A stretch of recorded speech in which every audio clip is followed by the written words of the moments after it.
the season, when in trouble in the second half, they managed to find another gear. Can they do it with time running out? There's on Ingram to bat the ball away. Williams could tie it with a three. He goes! Tied at 38 seconds to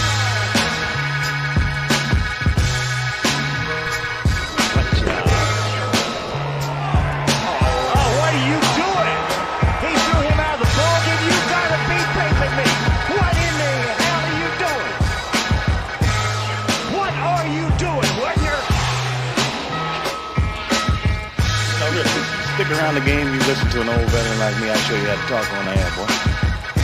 Yeah, talk, to TV. No, really, TV, cameras are going on and shit like that. Huh? I'm telling you, man. I'll show you how to make a living with this stuff. I'll show you how to have the people eating right out of here.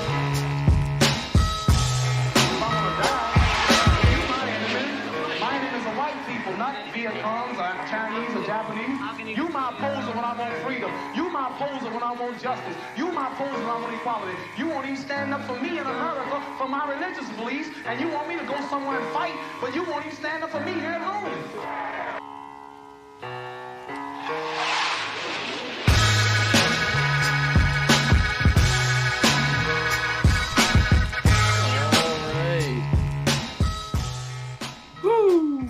Alrighty. Kratom, you say. Kratom, he says. Kratom, I've done. Kratom, my God. Kratom, my Lord. Kratom, the light. And of and course, the Lord. the new tradition. You're really going to a dark place these days. I feel like I might need to start mentioning something. That's it for the Malort. That's it today.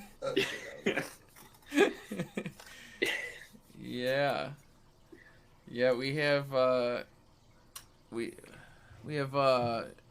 sort of special guest. We have a live viewer. We have Eli. Yo, howdy. He's visiting. He is visiting. We're gonna go to the hockey game tomorrow, and go to the Kratom Bar. Maybe play some disc golf. You're gonna love that Kratom bar. It's great. Yeah. I took you. Oh, that's right. We did go. We ended up in the Kratom Bar because we didn't know what to do, and then we just went to the Kratom Bar and ended up there for 4 hours. We did. We're like, I remember you spent 2 hours trying to write down ideas for recurring segments for Southpaws, and then we just said, "Fuck it, we're gonna do a live stream. Just fuck it, we're doing live."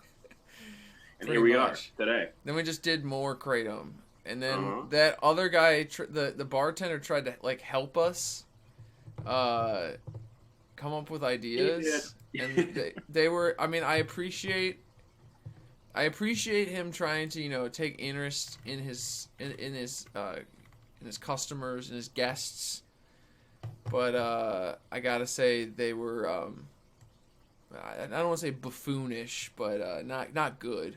They didn't make the cut. None of our ideas made the cut either. But if there was a cut, ours would have made it. His would not have. Yes. And I tried to convince you to go to the Andrew Dice Clay show with me.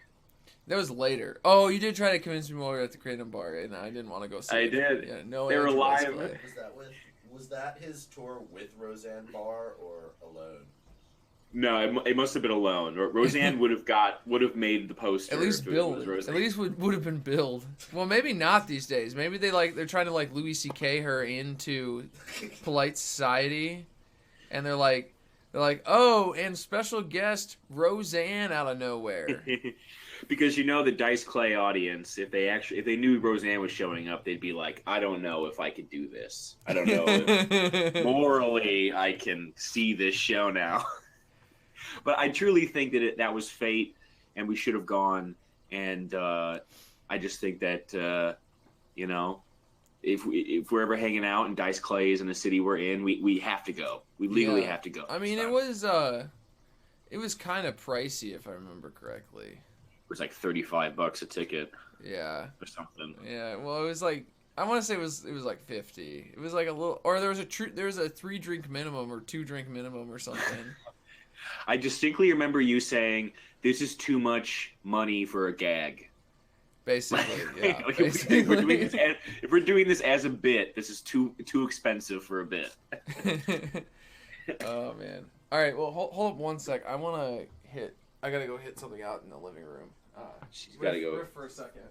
He's gotta hit the. Am I right, Eli? Eli, take the chair. You're commander now. Here we That's go. how it works. On the topic of spending too much money on comedy as a bit, I really wanted to see Dennis Miller, but he was like $50, and as much as I love Dennis Miller, I wasn't going to spend $50 to see him, disappointingly. That's more money. I give Eli the chair for 2 minutes, and he starts talking about going to go see Dennis Miller. That's more money. That's more money than the Spanish kings and queens used to build the Spanish Armada. Am I right? He just keeps calling people. He's just like, what do you drive? What the fuck do you drive? That's a fucking pussy car. That's a pussy car. That's Nick DiPaolo. Oh, Nick DiPaolo is he's like the fat wop guy, right?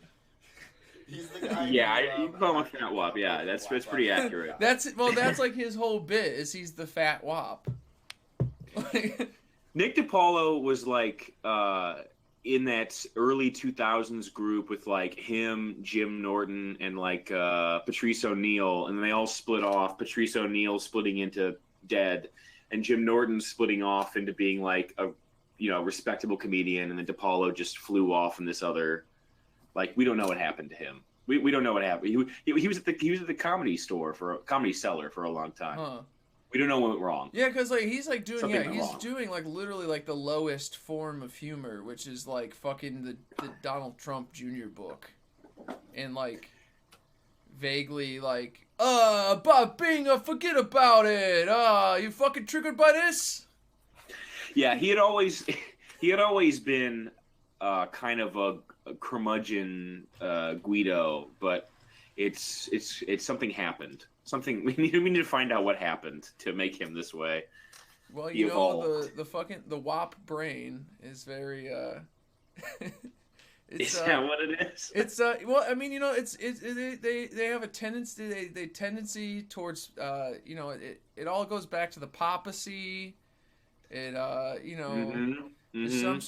there's some sort of cellar to hell, I believe, in the Vatican. I mean, there's only so much capricola a man can consume. I believe it's pronounced gabagool.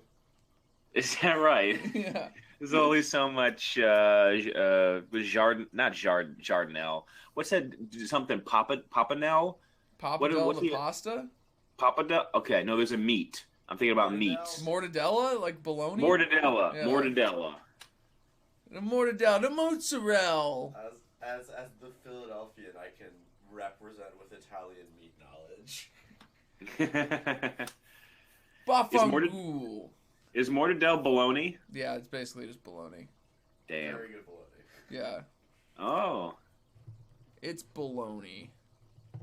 Yeah.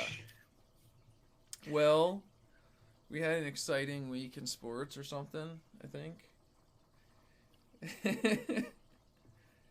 Maurice, I'm not hearing you. Yeah, you may have been talking for the last 10 minutes. I can't hear you either. Yeah, you are not making noise.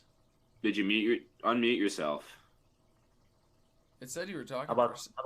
There, we can hear you. Oh, there it is. Man, I thought you guys were just ignoring me. I was getting really sad over here. I was like, man, nobody likes me. You guys just couldn't hear me. That's what it was.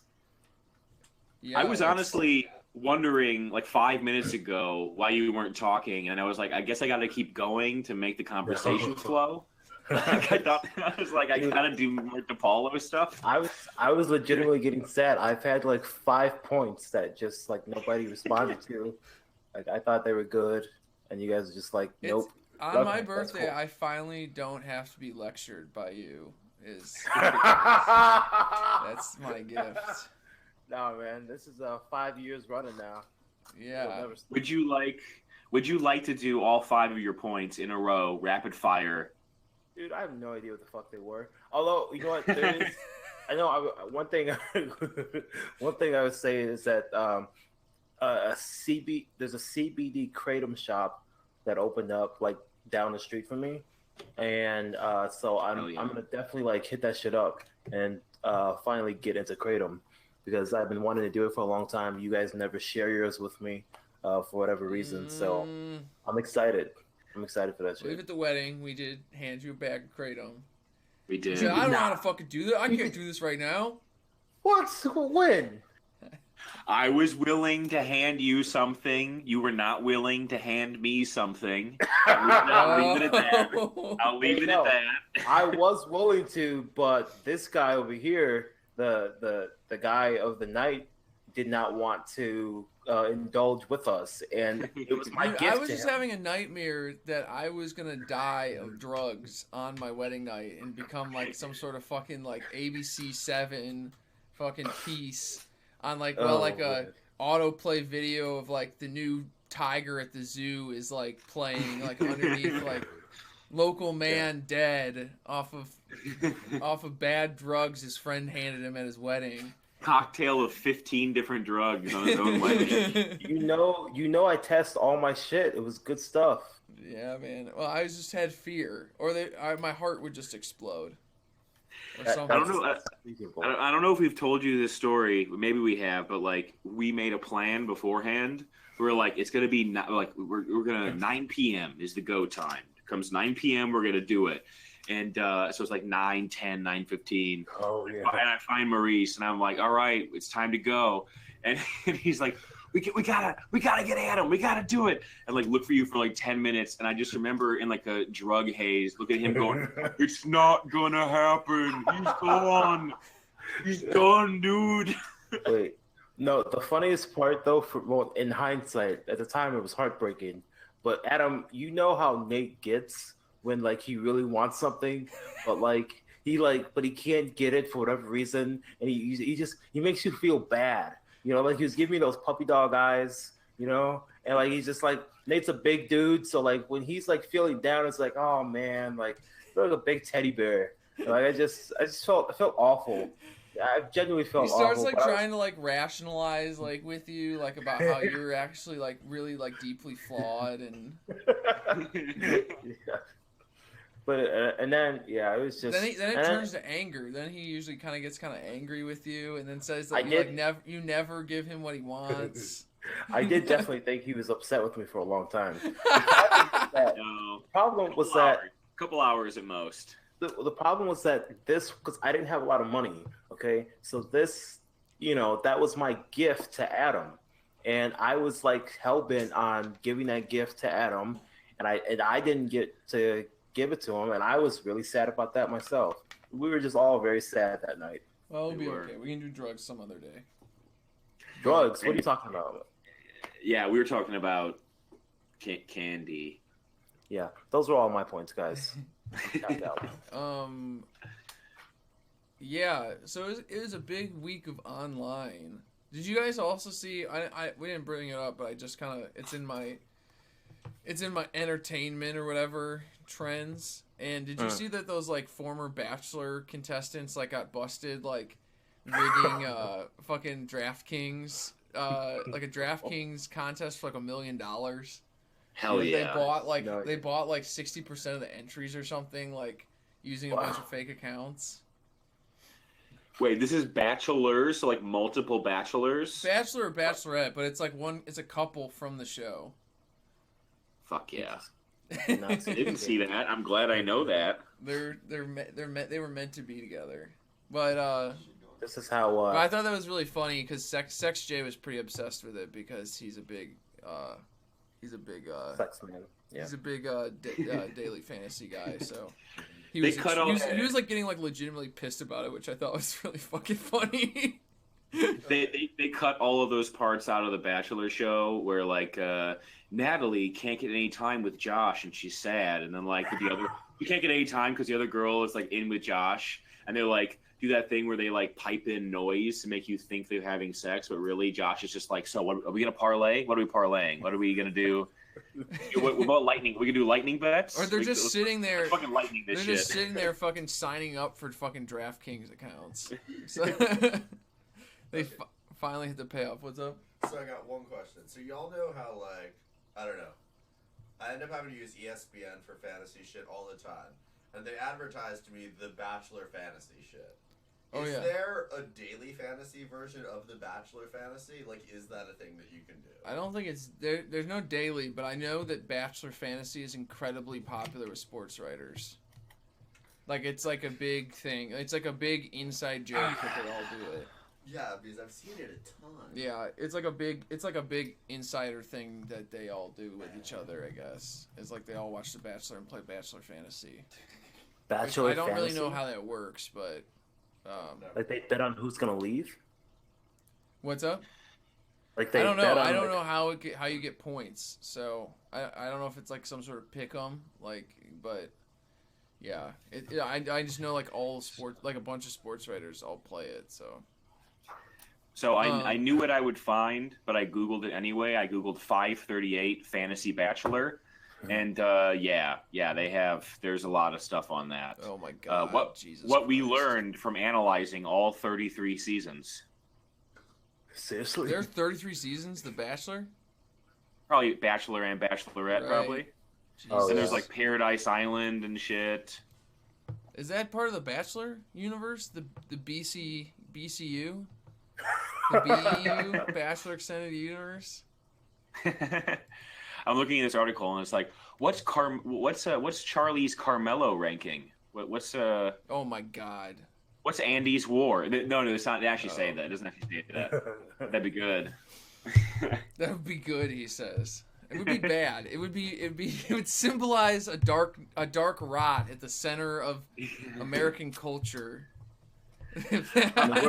How many local endorsements has Emily gotten in New York, in New Hampshire, and Iowa for in the Bachelor fantasy? Oh my God. Well, let's. What a great week, man. We are divulging into the Bachelor. That's how deep the sports world has been. We're hip. over the last week. Very hip. Yeah. hip. Let's move on to something cooler than this. I'm fading. We're not TMZ. Is that what you're saying? No. No.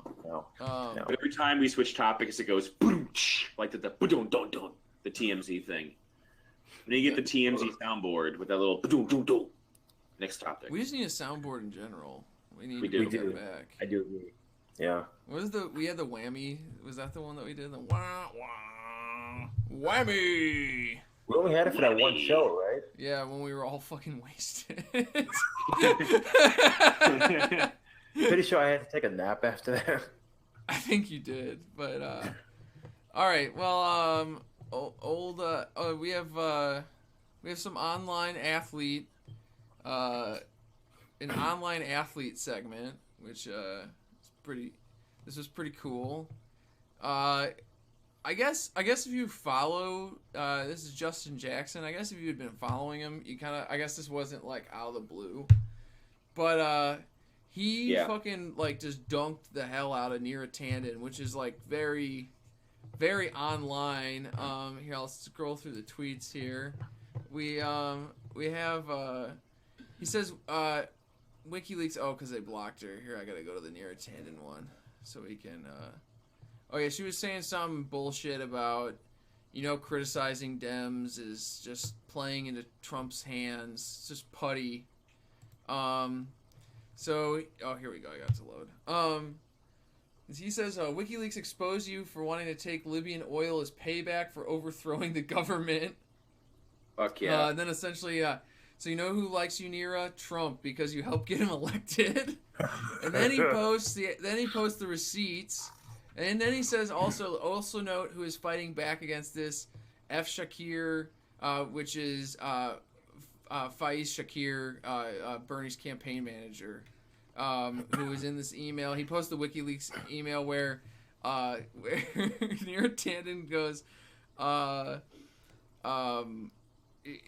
she's saying basically like, let's attack them for all their oil, because we rather cut social services.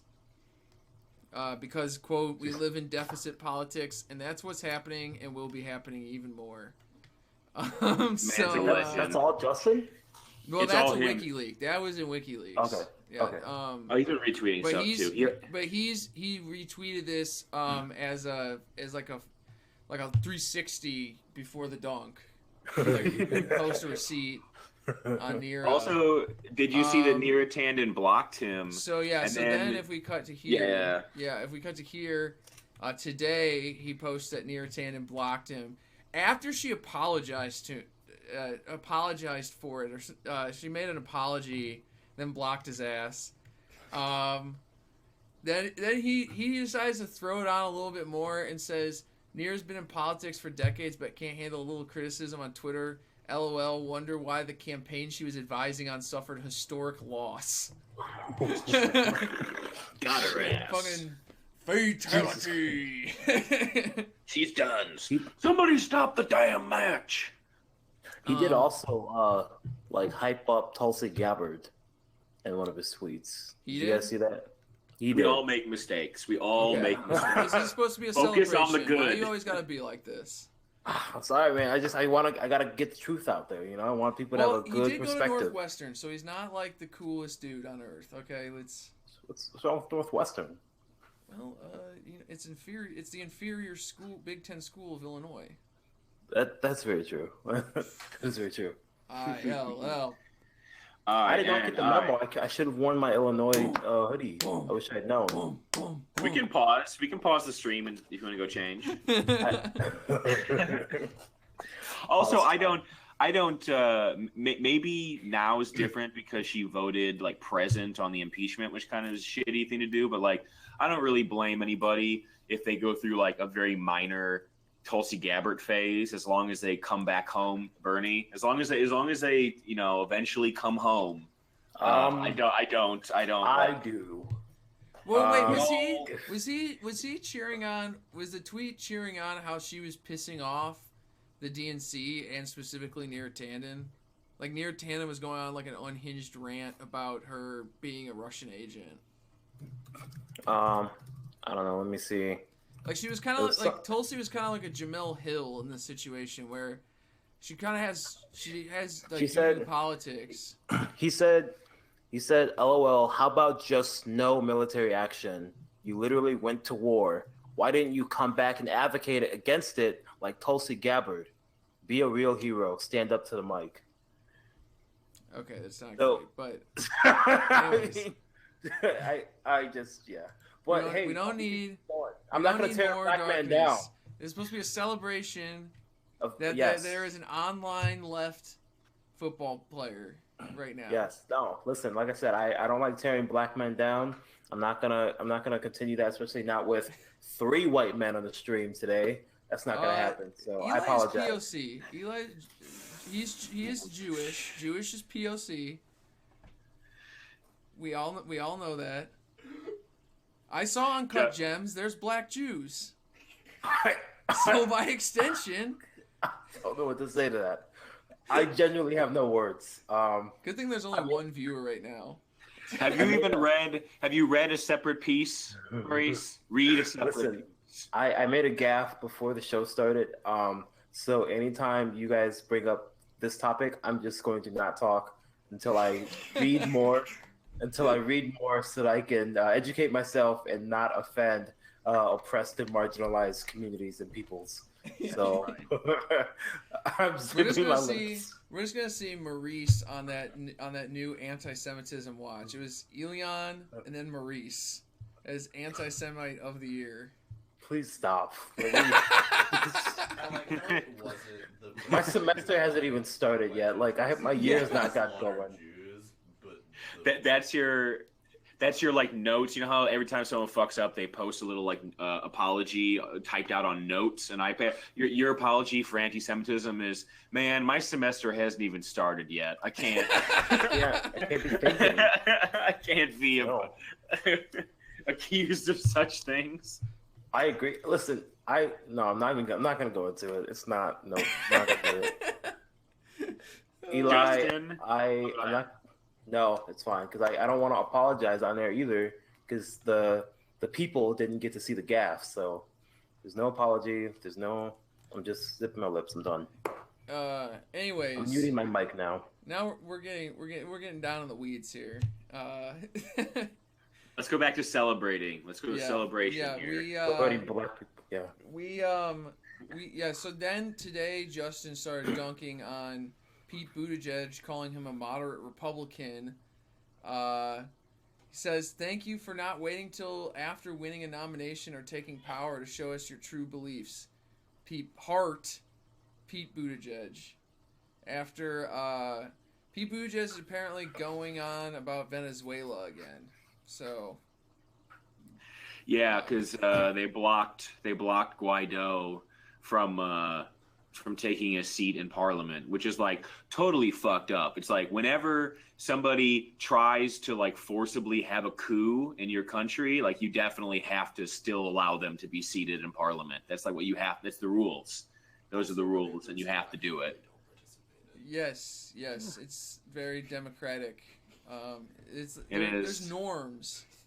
There's fucking norms. There are rules to follow, yeah. So, the norms, making an early morning YouTube video. So which jersey have you guys ordered on DHgate of Justin Jackson at this point?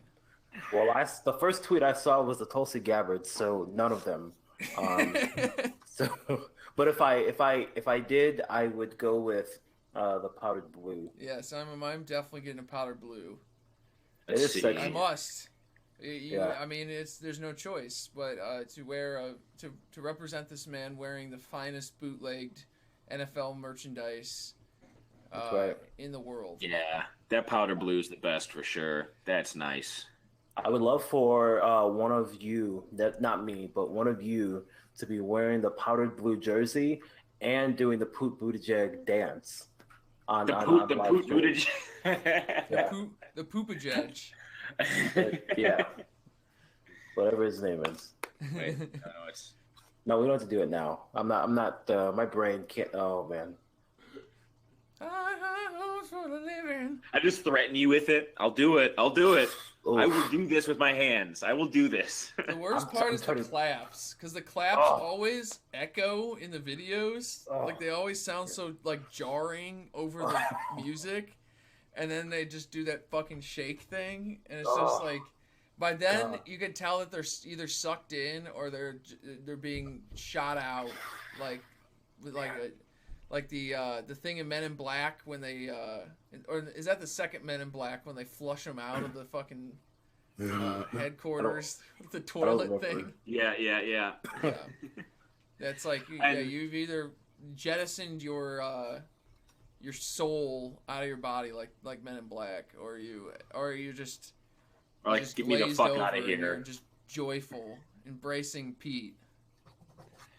Yeah, or you're like, I'm gonna do this one time, and then or what you do is they're gonna give me the doors that I should go knock on, and then I'm gonna immediately just fuck off and just go home. It's just that there is a third option. Yes. Yeah, his latest tweet, by the way, Justin Jackson's, was something about Iran, saying that we need to understand, is a retweet about how we need to understand the history, especially the Iranian Air Flight 655 that the U.S. Navy shot down and killed 290 civilians, including 66 children. So that's very cool. I was thinking about this. Here's what I was thinking about is like, we live in a hell world, of course, it goes without saying, but it is interesting how you compare the response of like Iraq and then today, where it's like, it is interesting that there's a prominent, like, good athlete that is saying anti-war stuff and like comparing it to even like 15 years ago with Iraq, where if you even tried to say anything that wasn't full on jingoistic, let's go to war, you'd be shot out of a cannon. You'd find your body in the giant stadium. Basically, 9/11 erased the anti-war movement of the past 50 years, like That's instantly. what. Just I mean, nuked do you think it. that if there was a 9/11 like today, that it would still be as easy to come out so against this? I mean, look at like people I mean, the Dixie Chicks is like the easiest one. Like they said, like they said they were literally embarrassed to be from the same state as the president, and they were like blackballed completely from country radio for like 15 years. When was this? Still Like to this day. 2003-ish. Hmm. Dude, I also want to point out, I'm looking through Justin Jackson's faves right now. He faved a Felix tweet. A what tweet? He definitely He's online. knows Chapo. Oh my god. He's faving lots of like lots of people in this universe. Let's get him on the pod. I emailed his agent last night. So That'd be awesome. I'm Good. trying. That might be a bridge too far. No, it's never. The anti-war movement may now have come that far to allow him to come onto our podcast. But no, I think that if a 9/11 type event happened now, I think it would be a larger of a call for war. But I still think that there would be a lot more room for people to be anti-war. I think that I think that we've really it's like there's a good transition to that Steve Kerr tweet actually, where Steve Kerr, coach of the Warriors, of course, like laid out in a tweet. He said, in my lifetime, every war that we've gone to is essentially, except for the first Gulf, was like a lie. Like we got there via a lie. So it's like Vietnam we were lied to, Iraq we were lied to. And I think that, I think that if we had a 9/11 type thing right now, I still think there'd be a lot of people being like, let's not go to war, I guess.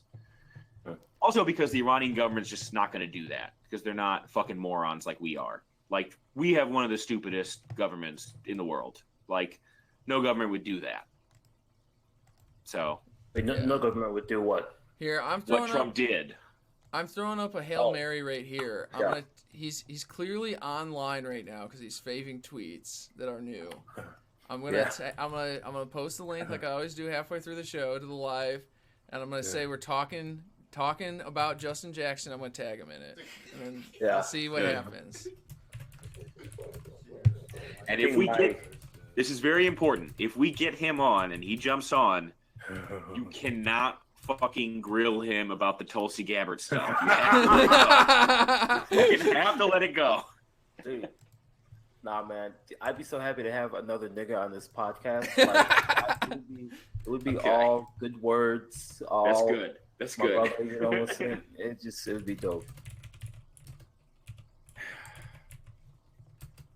Maybe I should do it from my account. Why? That you can see a black face. Like, if I just know that, like, if a black person invites me to something, I'm much more inclined to go than if a white person does. Are you doing it from the Southpaws account? No, I'm doing it from mine. Oof. Man, he's gonna shut that shit down. We got a long play. We're playing a long game. We'll get him. It'll be fine. Okay, I tagged him. We're going in. We're going in. Going in, baby. All right. Yeah. So wait, what was the Steve Kerr tweet again? I did want to talk about that one too because it was a good week for online left sports fans. Yes, I will find it. I got it right here if you want me to just read it. Yeah, read it out. So it's in response to Mike Pence talking about 9/11 and like a bunch of bullshit about it. And Steve Kerr says, "One thing I've learned in my lifetime is to not believe our government when it comes to matters of war. Johnson and Nixon lied about Vietnam. Bush and Cheney lied about weapons of mass destruction in Iraq. Now Pence is lying about Iran and Soleimani's supposed involvement in 9/11. Is that the one, Nate? Yes. Yes. Soleimani. Yeah. He's the general. Yeah. And I didn't. I did actually I have read this before, but I just kind of reread it and kind of learned this. If anybody has authority to talk on this, it's Steve Kerr, because I don't know if you guys knew this. I'm not being ironic, because Steve Kerr's father was a diplomat who was abducted and murdered in the mid '80s by a group in Beirut that was directly affiliated with the Iranian regime. Jesus. So Iran kind of okayed the assassination of his diplomat father, and if he's saying don't go to war, he has more authority than any fucking DC ghoul to say whether we should or should not go to war. Is my opinion on that. Yeah, I mean, I think, Steve Kerr is obviously a fucking lib, because he's fucking rich and lives in a fantasy world. But I would say that is a better foreign policy take than literally any mainstream Dem in fucking for decades has ever said. Like, it just really speaks to the whole thing that, like, where we are now, that, like, we're sitting here on a fucking socialist podcast, like, praising someone just for saying, like, oh, yeah, the government fucking lies to you and goes to war all the time, and that's a controversial statement. Like, or, like, a courageous statement to make. Like, I don't know. I mean, it's just, it's like we were saying with the 9/11 stuff. It's just so fucking insane that, like, that one moment essentially erased, like, the cultural memories of everybody in this country instantly. Like, and we were just like, oh yeah, like, let's fucking rock and roll again. Yeah, no, definitely. And for those who don't think it's that important, I mean, people, you know, it's got to start somewhere, and people, unfortunately, even though we do a sports podcast, people filter in this country a lot of their experience and their you know, emotions and their way of processing the world through sports. So the fact that we didn't have anybody, even the fact that we're praising even just sort of like kind of vanilla liberal takes is like, thank God, you know what I mean? But that's Mm-hmm. It's a start, it's something, and it's needed, because that's how people consume their world now. And be clear, like, what Justin Jackson is saying is definitely far more than, like, I guess it's not as like, in terms of, like, true. Steve That's true. Kerr, that's true. Like Justin Jackson appears to, like, actually be at least like an actual leftist and not a liberal. Like, I mean, I would never accuse that man of being a liberal. Which I think is interesting. That's fair. But, I mean, it is because, like, Steve Kerr probably will turn around and say something about, like, how, like, the job of the government is, like, to facilitate economic growth or some bullshit, you know, at the same time. Like, we need to write apps to save the world. Yeah. And, I mean, he did straight up, very directly trash Obama, which I feel like is a very big step moving away from liberalism. Justin Jackson did? Yes. Yeah. That is legitimately, like, a big step. I know, like, one of the things that I was trying to do, like, even with my mom and, like, radicalizing her politics over the last few years, is to just get her to have some sort of honest opinion about Obama. You know what I'm saying? So, like, when I hear that from Justin Jackson, honestly, that to me is a much bigger signifier of his politics than anything else. Yeah. And I wonder too, I was trying to figure this out yesterday, like, where the timeline was. I think he was like a freshman at Northwestern when they tried to unionize.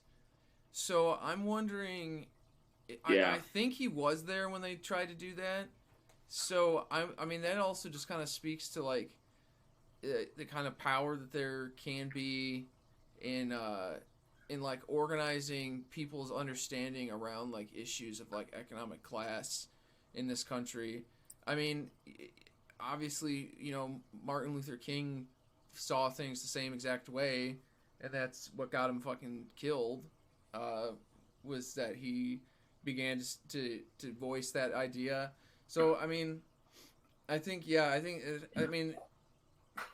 obviously it's not like having a union or whatever isn't gonna just, like, solve all of our problems and, like, turn everybody into woke communists. But I mean, I bet you that if we were able to ask him if he was part of that, like how much that had to do with his radicalization. I'm sure it would have like a decent amount. I mean, I'm sure as well as like things like the protests in Ferguson and Occupy Wall Street and things like that. But yeah, I mean, For sure. Yeah, I mean, I think that it just goes to show that it's kind of like what we try to do with the podcast is like lessons learned in victories won like outside of the lines like can have like a powerful, at least propagandizing effect on people, you know. Was there, I mean, this is kind of off topic, but I'm not sure if we've ever really discussed this on the pod, but has there, in either one of your lives, has there been like a defining moment or instance or event that you feel like radicalized you or brought you further to the left? Like where you made that jump? Growing up in poverty. Yes. Yeah, so there wasn't like a defining. No, I would say I was a pretty like I remember going to like a Communist Party USA meeting when I was like 18 or 19, and it was great. I remember it was the day of the financial crash actually, and I like we all were like, oh, like yeah, we need to go canvass for Obama is like what we need to do, and then like obviously like nothing got better during like Eli's laughing in the background. USA became a real crock of shit at a point, unfortunately. Yeah, they were terrible. I mean, and honestly though, like thinking about it, like Medicare for All was like their huge plank that they were trying to get. So I mean, maybe that is like kind of a warning that like you can't just like put all your eggs into trying to get Medicare for All to save us, because like it still isn't enough to mobilize people. Like obviously things have been really bad for much longer at this point, so like it could more easily be like, I mean, I'm not saying that we shouldn't make it a large focus, but yeah, I would say like then like as things did not improve, like I just said, and like Obama was exposed, I mean, you just kind of like saw like, oh, like this is all bullshit, and then it kind of was like I just got when Occupy started, and I would say Occupy is when I started like really like thinking about things like issues of like class. Would be yeah. And when you met me, you really just pushed then I went backwards. It's not what I hear, man. I was gonna become I was about to become a religious fundamentalist. Oh yeah. No. Oh, yeah, that's what I would say is mine. I don't know. Nate, what about you? What about you, Nate? I would say mine came a little later, as I'm sure Adam knows, that I was on the Obama train in 2012, hard. I would say I mean, Adam will also know this. I had this, you know, basically I always prided myself in being like I'm the most left. I'm the biggest liberal. And in Morris, that's radical. My hometown, that's a radical thing to be. It's like the most Democrat, uppercase D Democrat, like, because it's a 2-to-1 Republican town, right? Mm-hmm. So, you know, I was reading like rules for radicals, being like, grassroots organizing people. That's the key. That's what's gonna, you know, save us. And so I got this job with this place called Change Corps, which is the public interest research group. Pieces of shit. Don't ever give them money. Don't ever work for them ever. Public interest research group, Change Corps. That's where I worked for, and and it was a pretty awful experience. And we had all of these different groups come in, you know, to sort of the scions of, you know, kind of liberal organizing. What we would think of as grassroots organizing, Planned Parenthood, AFL-CIO, just like the leftiest of the left. And they said, this is the best training program you can have in liberal grassroots organizing.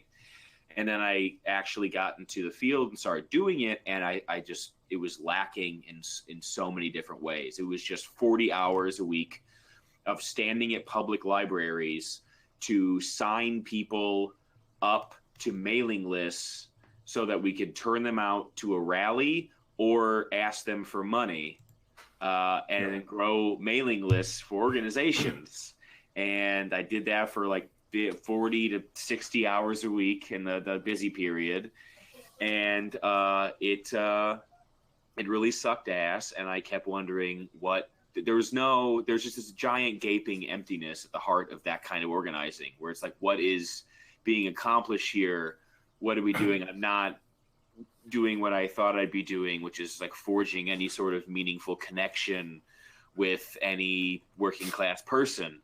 And then, of course, the Trump election happened, and I quickly realized after that that the only way out of our shit is through actual working class solidarity. And then once you come to that realization, once you realize that working class solidarity is the only way out of earthly destruction, it all kind of flows from there. You sort of, it opens up, and then you go further down the hole, and you're kind of Then you start saying things like Amy Teresi does. Like what? I'm not that's I mean there's no fix for that. I mean, if you're a dumbass, you're a dumbass. I mean, I don't know what to say. At a certain point, you just can't. How about you? Yeah, I mean, I guess I'd always had kind of the framework for it, but it was just very misguided, I was definitely a benevolent misogynist for a while. One of those guys who like their misogyny is like ostensibly geared towards helping women, but really it's just plain old misogyny.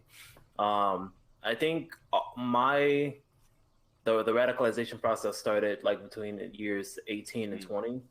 I think the first thing that happened was I took this class on Black women in the African diaspora, which really opened my eyes to intersectionality of race, class, and gender and all these other things. Because even the year prior, I had taken this Afro class, and they asked us in the class to rank which things are more important in terms of like oppression, like race, class, or gender. And the class undeniably all put race as number one, class or gender is number two, and then three, and so forth. But it was like very much so like race is number one. We are race first. And then I took that class, and then this was in 2014. I took the class, and then later that year, Mike Brown happened, and I just remember like reading about this dude's body, this young man's body, just laying in the street for hours, like just dead and rotting, like for an entire town to watch. And I remember people who are fans of the show should know that my guy is Mark Lamont Hill, and the way that he put it was that all of these things failed the town of Ferguson before Dan Wilson shot Mike Brown. They had been plagued and preyed on by police. They lacked community resources, been stripped of funding. And just all these sorts of things that really combine to make a massacre almost.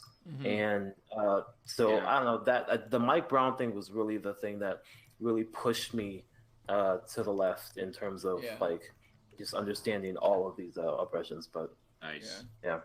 Can I add one thing? Isn't it allowed? What's that face, Adam? What's that face? It's my birthday, but I get to make these decisions. I don't want to hear any more about you. Let's hear more about me. All right. Tell me more about the impact I've had on your lives. I need to hear at least if you things. Want, for the last 5 minutes, if you want to do like a Adam birthday, what impact has he had on me? I'm down for that. Let's do that. Yeah, we're doing that. At the end of the show, we're doing that. He's made me hate the world a lot more. Yeah. No, I'm just kidding. You saying that? Sorry, go ahead, Nate. Yeah, go ahead. Ditto, though. Ditto. No. I would say you saying that reminds me of how another thing is that spent for about 15 years or so, every other weekend I would spend it at my grandma's house, and both my grandmas lived in the far South Chicago suburbs, like Steger, Chicago Heights, Ford Heights area. And that was a really interesting experience where for a long time I just thought, because those places are pretty socioeconomic. I mean, they weren't in the 50s when they were, first moved there, but they were primarily Black and brown communities now. And they were socioeconomically extremely distressed. And it's like, I grew up kind of thinking like, oh, things just get worse, I guess. Like things just go decay. That's the natural state of things, is things decay and things like don't get better. And then putting all the pieces together of the other things I talked about, I realized, no, these are, wait a minute, like these are conscious decisions.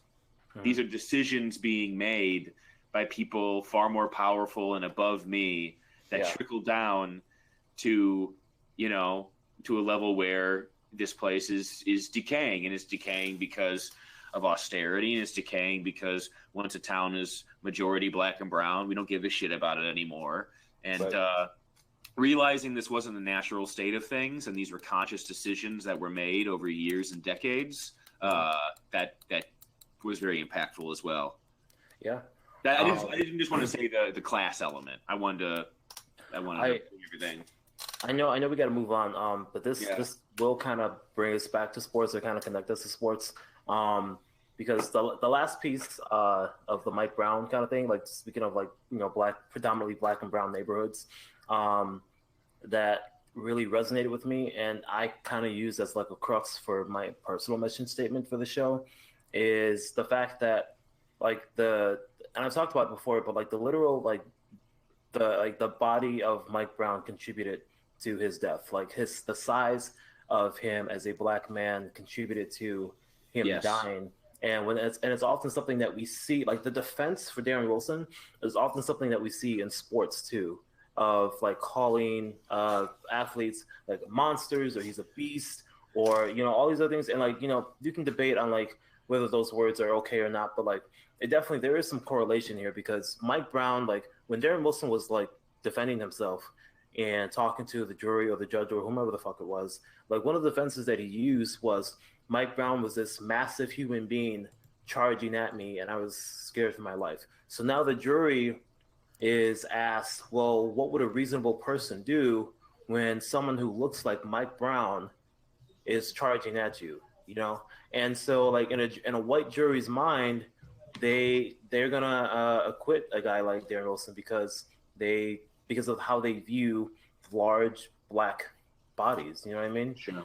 And that was another thing that just like always like just stuck with me.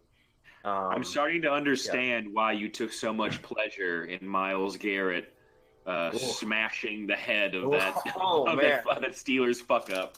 I love that shit, dude. I think about that. It all makes sense now. You know how like you need something to get you up in the morning? That's that shit that I think about to get me up in the morning, man. Just the concavity of his skull. Bombacity. The bombacity. The bombacity. Yeah. I mean, it is interesting to kind of how we got here, and it's very interesting to see it happen like in athletes and stuff too, because I don't know, it kind of in a lot of ways they feel very impenetrable, but like at the same time, like most athletes now have like gone through this like exploitative process of the NCAA.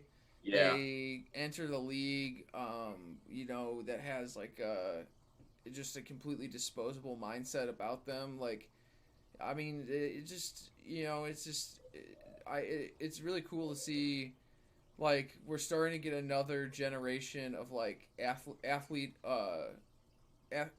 like political icons after a guy like MJ just completely sanitized and washed away, like I guess kind of like a human connection to athletes in a lot of ways. I mean, after MJ, I mean I know that there was what's his name, Abdul Rashif, is that the guy who didn't stand for the anthem in the 90s? I don't know. For the NBA. I'll look it up. Keep going. I got But you. yeah, I mean, it's just like it's very cool to even see. I mean, just like really, like, I mean, I don't want to put a label on LeBron's politics, but I mean, I mean, even a guy like LeBron can make make a brand off of like saying like what's right or like sort of brave, like, you know what I mean, like. I mean, it's at least advantageous for like the most popular athlete, or like at least one of the top 3 most popular athletes in the world to like stand up for that. Even when like people, I mean, like, you know, I mean, not to say like Jay-Z is like some fucking current cool guy that everybody loves, but I mean, there are guys even like Jay-Z like saying like not standing up to do that, you know, like I mean. Like, I mean, yeah. So I mean, there are still people in popular culture like not standing up and doing that. So I mean, it still is like, I know he makes a lot of money saying these things, but I mean, at the same time, it is pretty cool that like the most popular athlete in the world does like take like at least some sort of political stance on a lot of things. When you know, growing up, it was like MJ and like even like, I mean. I don't know if it's just because I wasn't into boxing or like my family wasn't into boxing, but like I never even heard, I mean, of like, you know, why Muhammad Ali like was who he was and things like that. You know, even like you can compare it to a guy like Mike Tyson or even Evander Holyfield, like which were the boxers of like the 90s. You know, it's like those guys were either really strange like bootstrappy Christians or just like ostentatious monsters. Like. So. Actually, a couple things. It was Mahmoud Abdul Rauf. Yeah. Rauf. Yeah. And he's the one that knelt for the anthem. And I often think about, like, was there any alternative in the 90s? Because, like, the 90s is the end of the Cold War. It's like U.S. is feeling itself. We're number one. We will be number one forever. There is no alternative. And it's like, oof, what a stifling time to like try and do any sort of activism. Yeah, I mean, definitely. I'm not faulting it, but I'm glad that we're starting to win back the loss. Of athletes using their platform to, you know, speak on these issues. So, which brings us into kind of our last thing we wanted to talk about, which is David Stern, a memoriam. This is when we play the slow music. Now maybe this we is can where have we can... Ricky Gervais come out and do some Epstein jokes or something. I don't know. I'm sorry. That anytime there's an Epstein joke, it was pretty good. He had some pretty good jokes, even though it's like normie. Yeah. I mean, it wasn't as bad as I was expecting, but I don't want to talk about that motherfucker. Did you hear the Weinstein joke? Yes, I heard him. I heard them all. It was pretty good. Somebody at work sent it to me, so. I did not, so you guys should. You don't work with me, so. Perfect. That's a good point. Actually, I didn't realize that. Yeah. Yeah, he had a joke where he said, "Bird Box. Your next presenter is starred in the movie Bird Box. It's a movie where to stay alive, you can't see anything, which is like everyone who ever worked with Harvey Weinstein." Perfect. Maybe if I saw the movie Bird Box, that would be funnier. I haven't seen Bird Box. Okay, I'm sorry. The funny part's the Weinstein part. That's where the funny. Oh, sorry, I missed it. I do apologize. I'm sorry I even asked, actually. Yeah. Okay. Let's move on. David Stern died. I can't remember last week. Yeah. This is what we're allowed to be honest about somebody, right? Like I don't have to hide my. I know you have to. Oh, he died New Year's Day, so he died. Yeah, last week or this week. No, you have to say very nice things. You can't speak ill of the dead because they cannot defend themselves. Dang, I forgot. Yeah, no, I mean it has been like quite a bummer. Like a lot of people have been trying to like do this whole like, well, David Stern was like a complicated force in American sports. And I've seen a lot of like people like I've seen a couple articles where people are like really pushing the angle of like, well, David Stern was like integral to like the creation of women's professional basketball, and like, and obviously there's the classic take. David Stern built the league into what it is today, like the exciting product that is loved worldwide and like all that shit. But which Maurice, I believe you said you found even like boots on the ground of just regular people spewing this. I sure did. Which I thought this was like a good distillation of like about what the general tone around him was in the media. So if you want to... Yeah, so I will not say who this person is, nor will I say their relationship with me, but I will read it for you. All right, so this is an Instagram post. He says, the basketball world lost a giant today. Former NBA Commissioner David Stern passed away. Commissioner Stern served 30 years as commissioner of the NBA and did an outstanding job doing so. There were 23 teams in the league when he took over as commissioner, adding 7 more franchises, including franchises in Toronto and Vancouver, Canada. He also expanded the popularity of the game to China and Africa. He even started the Pro Basketball League for Women, WNBA. Thank you, Commissioner Stern, for all you've done for not only the NBA, but for the game of basketball. My sincere condolences goes out to his family and friends. Rest in peace, Angel Bird. Thing. We love the franchises, don't we, folks? We love the franchises. Oh, God. Open them There's up. so many. Every town. Our big, beautiful franchises. Let's just start with, I don't want to go into too much on roasting this random guy that you know, but definitely not. David Stern butchered bringing those 2 mentioned expansion teams into the league. He totally fucked it up. He didn't let them have early round draft picks for like 2 years or something like that. One of them didn't even make the playoffs while in Vancouver. I would say, and honestly, until very, very recently, Toronto has also been a total laughingstock of a franchise and only hangs around because Toronto is a basketball mad city that deserves better, and I do genuinely feel happy for them that they got a basketball championship. He wasn't very good at that. What I will admit is that, and this is what we have to think of when we analyze any commissioner of basketball or any sport.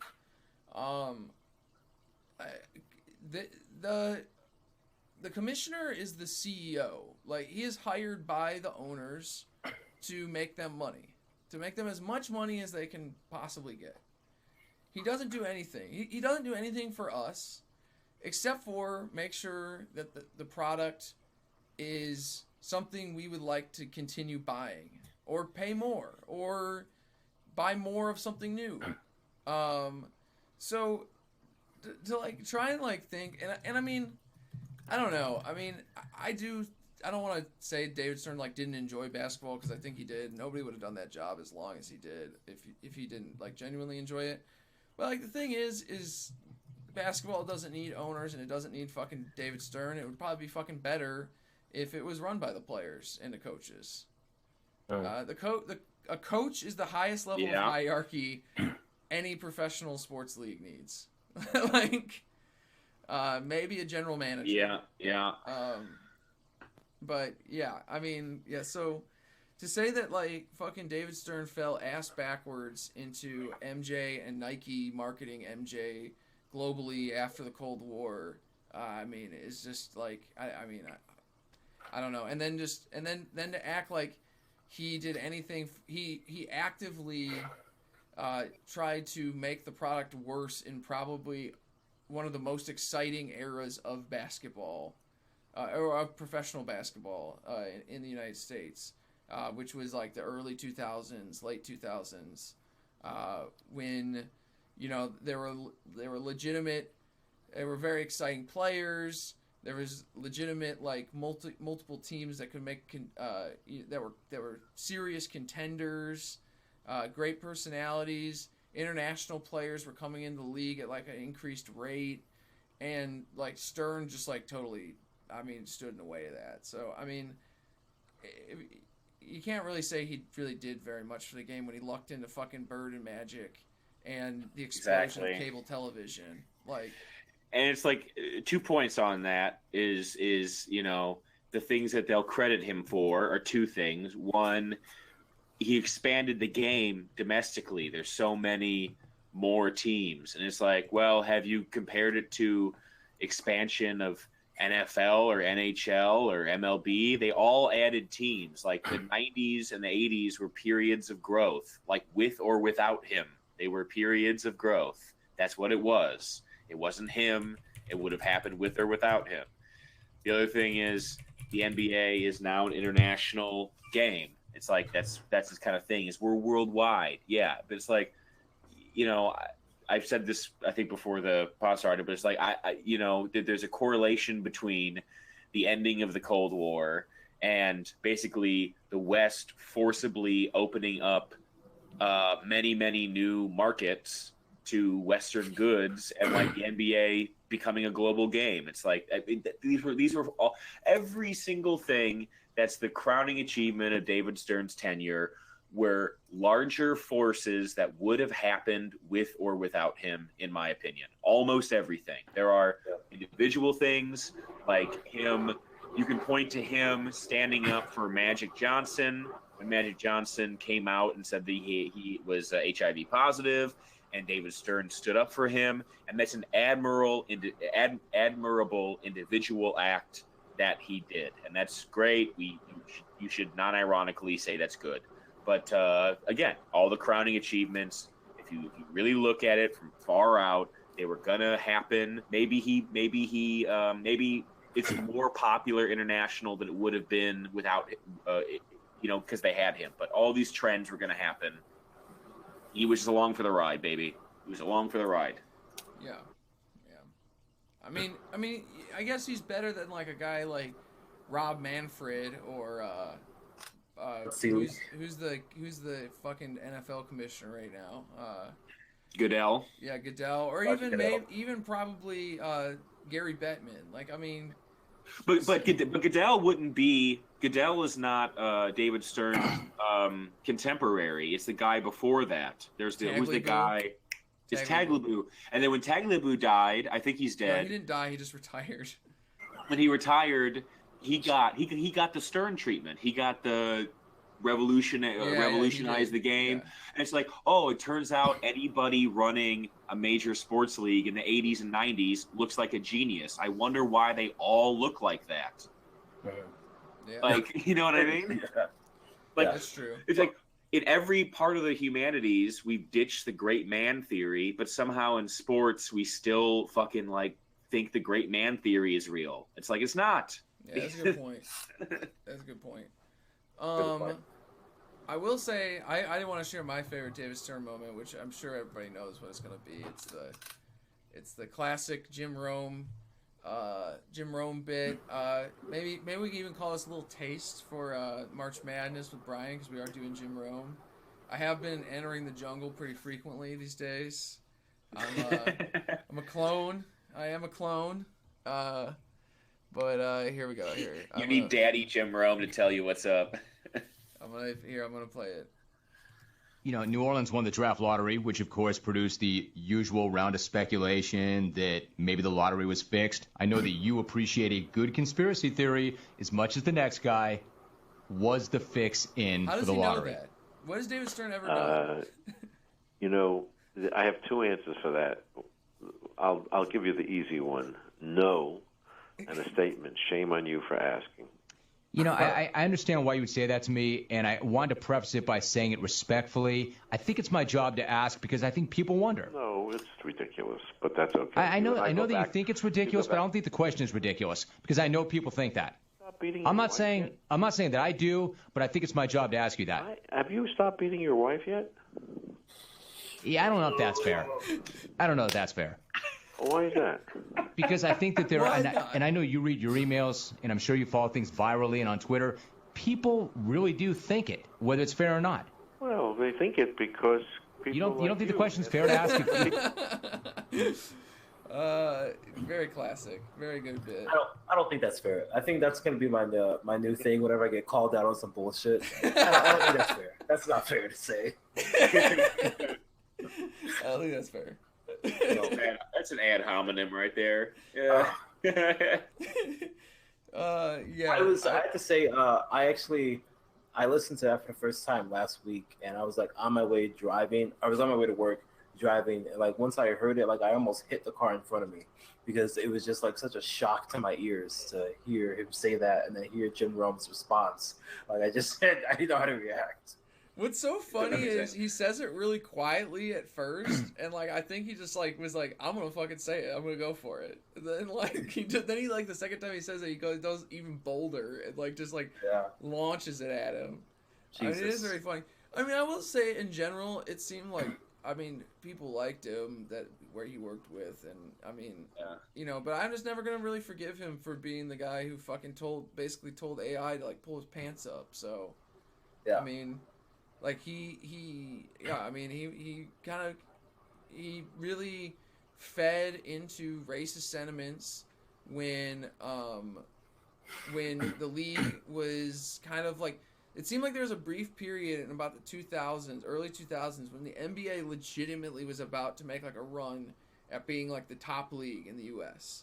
Like, I mean, like it really felt like that for a second. And it's like we always say on the show is like, yeah, it's very easy for a league, when they are not the top dog or whatever, like to be like, okay, well, we gotta find revenue sources, so we're gonna say woke things, and we're gonna look like we're celebrating marginalized people and like, celebrating diversity of opinion and expression, and then the second there's like a taste of that fucking mainstream cash, you just instantly go white supremacist. Just, I mean, without fail. And I mean, that's what I really feel like happened, was he really just was like, it very much felt like, the venture capitalists or whatever, the forces behind marketing the league, they were like, well, the thing is, we gotta, it's getting a little dark around here. Like, we gotta make it a little more palatable. Because I mean, that's literally what the NFL does. That's also what he did at the beginning of his tenure. I mean, he took over in 1984, and like there are many accounts that talk about how the general consensus of the NBA in the 70s and early 80s it was in a rut. It had a perception problem. What was the perception problem? That it was filled with thugs who were into drugs, and the league was just too black. That was the idea of that's the 70s and 80s, early 80s. And then he lucked into MJ, and then there's a reason they say MJ, not MJ, that Magic Johnson and Larry Bird saved the NBA. Saved it from what? Saved it from the perception of being too black. And then they played. I'm not sure it's very fair to Larry Bird what happened. Either of them, really. It's absolutely not.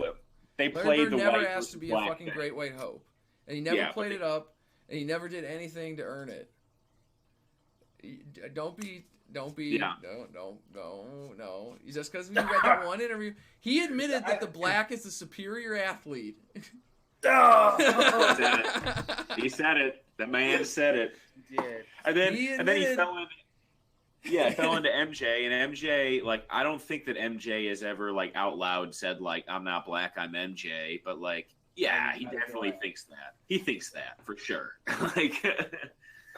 So that's what David Stern is. That's what he always has been. Yeah. And it probably was the right move financially. That's the thing. It probably was the right move as far as There's a lot of money in white supremacy. Yep. He did a good job. He did a very good job at what his job was, and that tells you something. Yes. So we got some calls. Rest in piss, David Stern. Tell AI to pull his pants up in hell now. Oh man. I do want to do What's up? The Adam. I do want to do the Adam tribute though. So do you We want can to do do that that? after the calls. Are we doing that now or before the calls? We'll Oh, do wait, that we before do it the after the calls. calls. Okay. That's fine. Okay. Okay. We have the first one is the one called Mets. Okay. Okay. I mean, I I'm guess I ready. have the speakers on, so you guys would probably hear it, but this one might be a little quiet. So, all right. All right. 1, 2, 3.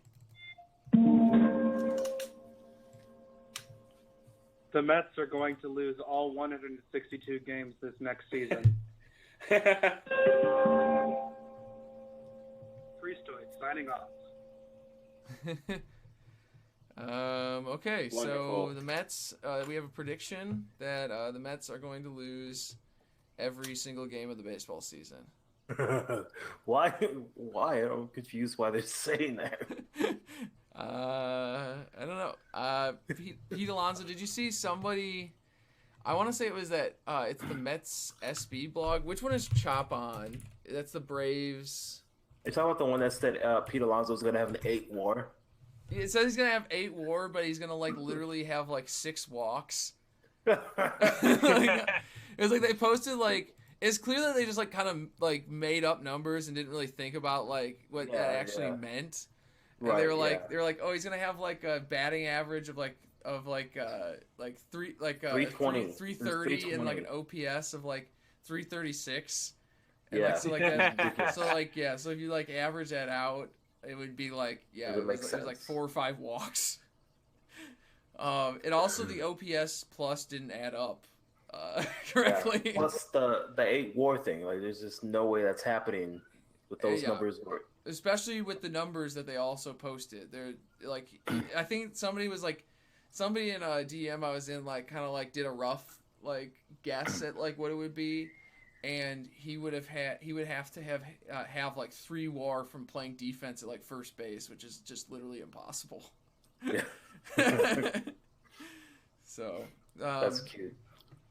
So yeah, I think they did sign up Dylan Betances though, right? The Mets. They got Betances, I think. Am I maybe the wrong team? I feel like it's the right team.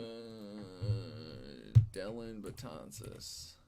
Here's a question for you two. I have a question he's for a you Yankee, two. but Not anymore. he's on the Mets. They got Dylan Betances, so they got an old reliever who has been frequently showing signs that he is not very good anymore. Anyway, Nate, go ahead. I have a question. If a team really went 0-162, yeah. at what game would they start selling out every game? Because the attendance is going to go down. That's the thing. Attendance would go down, but at a certain point, attendance would start going up again. We all know this. If they get to 80, 0 and 80, that's going to be sold out every fucking home game. Yeah. Well, that is actually a question I was not prepared to answer at all, honestly. After 0 and 50, though, it's going to be when the watch is on. Yeah. Baseball in sports, I don't know. I don't know if it's sports. If it got to 100 straight, like that's when I would say it would have to be at least. But not even though, because like in baseball, like when guys have the hitting streak is 56 games, right? Mm-hmm. When guys have anything over like 25, the watch is on. You know what I'm saying? So I think like they always start the number watch early. Yeah. Like very early. That's true. I really think that if a team went 0 and 50, I really think that Yeah, after that's that, true. like That's a good the point. watch would That's be a good on. point. I There'd think be it some may excitement even around be. that. Yeah. I think it may be 0 and 30. I think even after 30, people are going to be like, "This is amazing." I No, do think 30 though, they might like start tuning in the games, but I think you're right. It's like about 50 that it would have to be like. I have to be they're a like, witness to this. I gotta be here for that. right? Like especially like if they come to your city, I think you know what I bet you they would start selling out more of their road games before their home games. Because if that team came to my city, I don't give a damn how good or bad my team is. I'm going to see that game, and I'm buying like tickets to all 3 games for the series. I have to see that. Like, you know what I'm saying? There's like people in like giant like poop emoji costumes, like. And at what point do the home fans root for them to lose? They always are rooting. Oh, you mean their own home? I was like, Their own home team. or in Maurice's case, that's every game usually. Like if the White Sox were 0-111, like there's nothing that's spectacular about like a 20. Probably about the same. Probably at about 50. I would hope that they just never win one. Like absolutely. Like that'd be the most remarkable. That would be something you would brag about. Yeah. Like we are the worst. This would be a great question to ask Jim Rome, because Jim Rome loves fucking teams that don't win games. Like he thinks it's like the funniest thing on earth. Like he loves it. Like when the Lions like lost all their games, like he went fucking ape shit. Like he loves this shit. This is some real fucking jungle hour. We fucking entered the jungle, baby. Clones. Get some fucking run. Why I thought about this? Oh, I mean, yeah. Go ahead. No, I was gonna say the second call. Go ahead. Oh, just why I thought about this is because I remember one of my most distinct Bears memories is a year. I think the Bears went 2-14, but I think they started something like 0-10. And it was late 90s, early 2000s. After the they're in the doldrums before the Monsters of the Midway, our Urlacher era, and they won a game. We were listening to it on the radio, and my dad was very mad. And I was like, "Dad, why are you mad?" And he went, "Because there's nothing special about 1-15. There's something special about 0-16, Nathan." From that moment on, you knew how to fail. What a broken man. All right. We got the second call entitled Pangzai. Mm-hmm. Are we ready? Do it. Yeah. All right. 1, 2, 3. Allow me to be the first to say, fuck Barstool Sports and that fucking asshole guy to be the first Westerner to meet Pangzai in person. That's not right, and if he knew what Barstool was, he'd say, fuck them, I believe. True. And all I wanted to say was nobody circles the wagons like the fucking Buffalo Bills. Yeah, I know that's another shtick Barstool did that I'm also stealing. Whatever. Peace. Poor Zach. I think that was Zach. Yeah. I think this one is about 2 weeks old. He has now learned that there are teams that do circle the wagons, like the Buffalo Bills. Oh no. That was a bummer. Mafia. Oh no, Eli just posted like the behind the scenes of the stream, and you can see how I don't wear pants while I'm on the stream. Just in the group chat.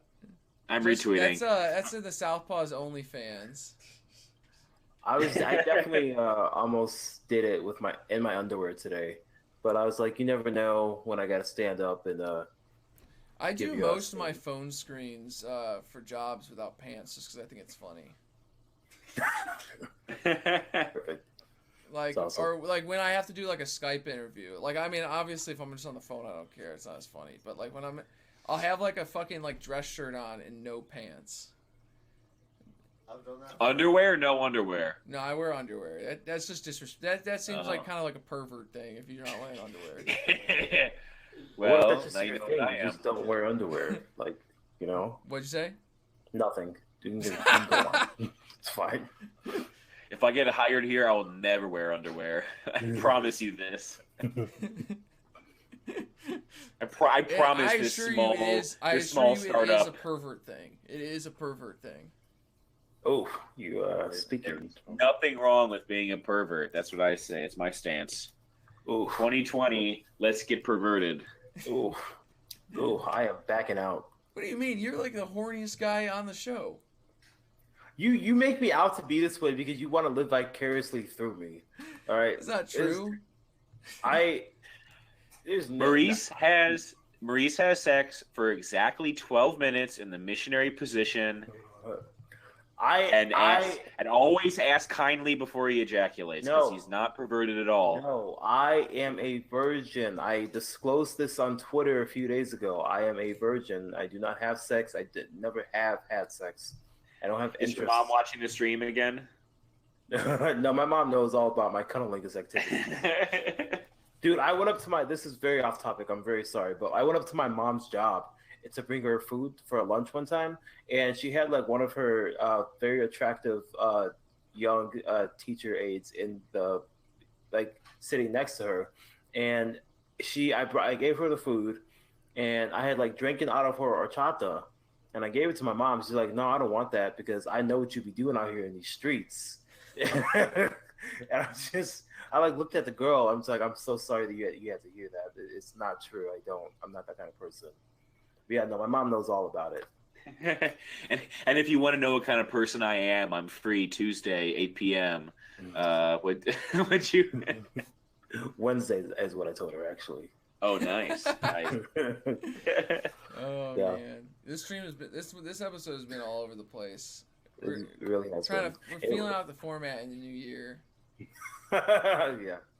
Speaking of which, are we ready to move on to the real horn dog of the podcast, which is the birthday boy? I've never been horny. Yes. And what's really? I mean, if we're talking about like radical politics, what about our radical horniness? That's like, Militant really just horniness. brought us. Yeah. Adam taught me how to be horny. In a He public did. sphere. Yeah. Yeah, he did. Yeah. Nate, you want to go first? You want me to? You go first. Go first. I mean, mine's short and quick. It is just sort of the impact that Adam has had on me and my politics, because I do remember the very first time. I don't know if you remember this, Adam. The first time anyone had ever told me that my politics were radical. At this point, I thought radical was like a bad word to use, and I tried to distance myself from it. This was probably like 3 years ago at this point, and we were pulling up to my apartment, Adam, in my car, and we were talking something about like full service sex workers, and you like casually mentioned how like I have radical politics, and I was like, what the fuck are you talking about? I'm not radical. And you're like, dude, like you believe in like legalizing full service sex work, like the fuck are you talking about? And from that point forward, I was like, oh shit, like maybe I'm not like a moderate centrist. Like maybe I do have sort of radical politics, at least the framework for it, you know? Mhm. But that really was that did kind of open the door for me to accept like the idea even of, you know, radicalism. So that was a pretty cool moment. Well, thanks, man. Yeah. It all revolves around sex, man. It It's all true. comes back to sex. It's true. But not horny. It's all about sex, but not horny. Yes, Don't be yes. horny, but have sex. Very political. Yeah, so you have to engage the body politic, but you cannot be horny about it. That's right. That's the future of sex.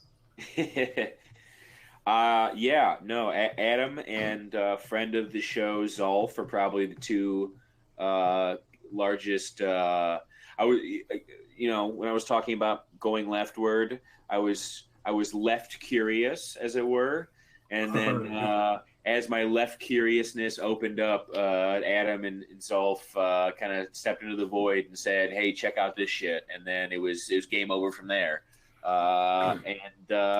And then it's been a leftward march ever since. You can even go back to the El Clasico episode, Nate Turns Neolib, to check that out if you want. Isn't that a bonus episode or no?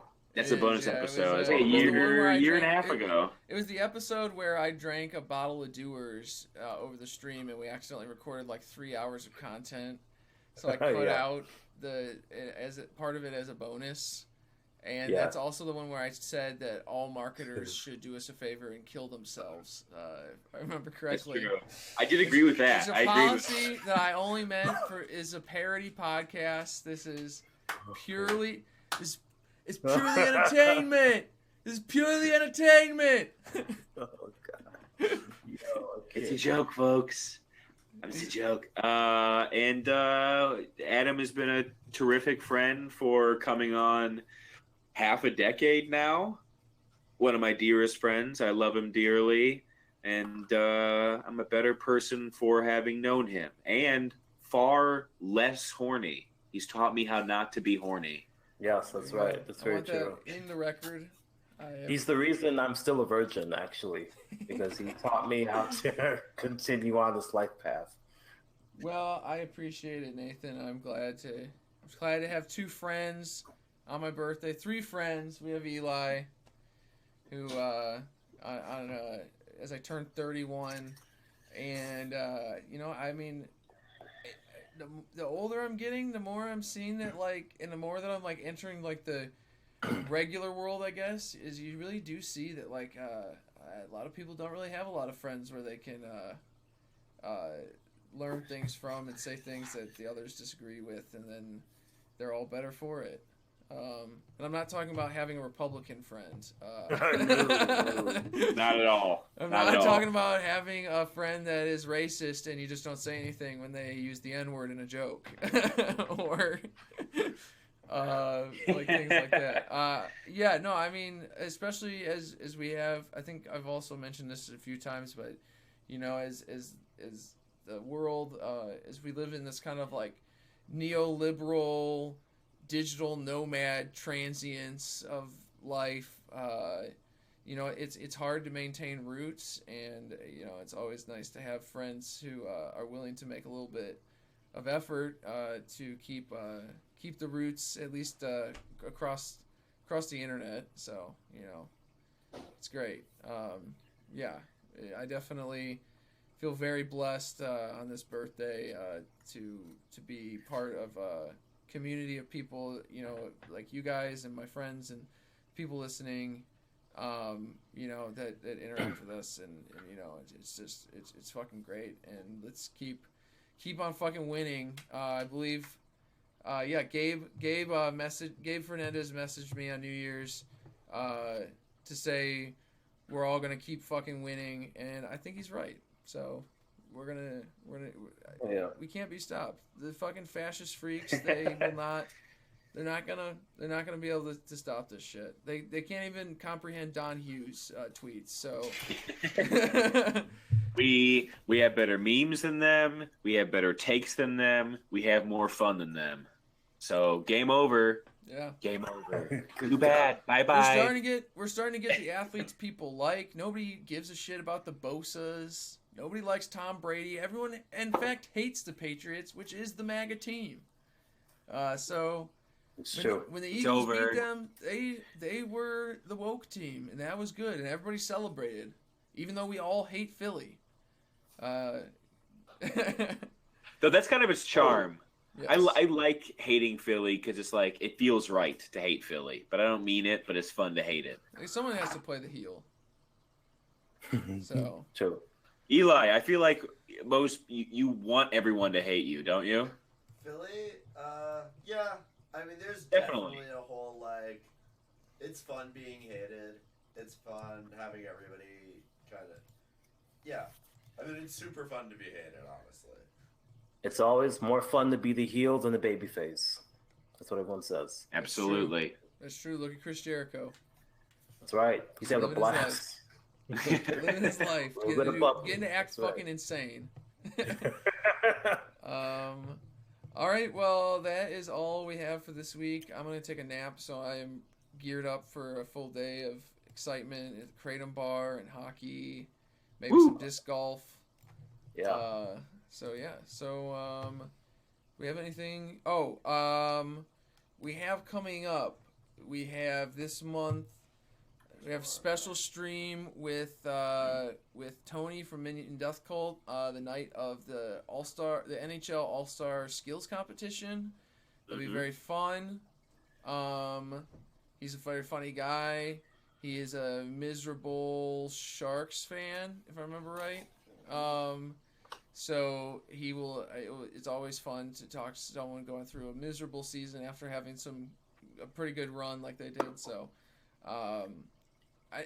he's very excited to talk sports because obviously they don't really get a lot of time on Minion Death Cult to do so. So, so join us for 3 hours as we hang out online, watch the fucking skills comp, laugh at how stupid it is because it is incredibly dumb but fun. So, I don't know, anything else that we got? Means coming in next month, hopefully, is what it's looking like.